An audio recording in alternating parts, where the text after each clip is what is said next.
সংগ্রামী জাতীয় বন্ধুগণ, আজকের এই মহাসমাবেশের মাধ্যমে আমরা প্রমাণ করে দিচ্ছি হেফাজতে ইসলাম বাংলাদেশ এই দেশ জাতি মানবতা এদেশের ইসলাম ও মুসলমানদের বিরুদ্ধে দেশি বিদেশি যে কোনো চক্রান্তের প্রতিবাদ করার জন্য রুখে দেওয়ার জন্য সবসময় প্রস্তুত হয়ে আছে। হেফাজতে ইসলাম মধ্যে যায় নাই, বিলীন হয়ে যায় নাই, ঝড়ের মতো আসে, সব ষড়যন্ত্র তসতস করে দিয়ে আবার ঝড়ের মতো ঘুরে যায়।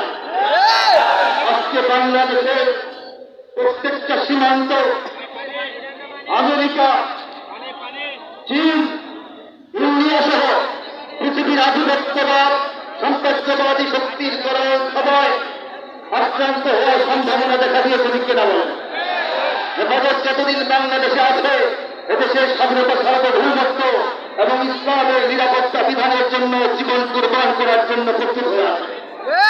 আমি একটি সঙ্গীতের 2 লাইন দিয়ে আমার বক্তব্য শেষ করছি।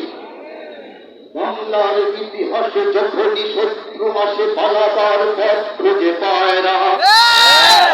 বাংলার ইতিহাসে যখনই শত্রু আসে পালাবার পথ খুঁজে পায় না। ইংরেজ দুনিয়ারা এখানে খেয়েছে, তারা পালিয়ে গিয়েছে বাপ হায়রা। আমেরিকা বুঝেনি, ইন্ডিয়া বুঝেনি, রাশিয়াও চায় না। আমেরিকা বুঝেনি, ইন্ডিয়া বুঝেনি, রাশিয়াও চায় না। জমিনের এই মাটি ইমানের এই ঘাটি কিছুতেই কেড়ে নেওয়া যায় না। জমিনের এই মাটি ইমানের এই ঘাটি কিছুতেই কেড়ে নেওয়া যায় না। মহাবলদের রামের আগমনে ঈদের হাজারো বছর আগে ধন্য ওদের মেহনতে গড়ে ওঠে জমিন কোটি কোটি মুমিনের জন্য।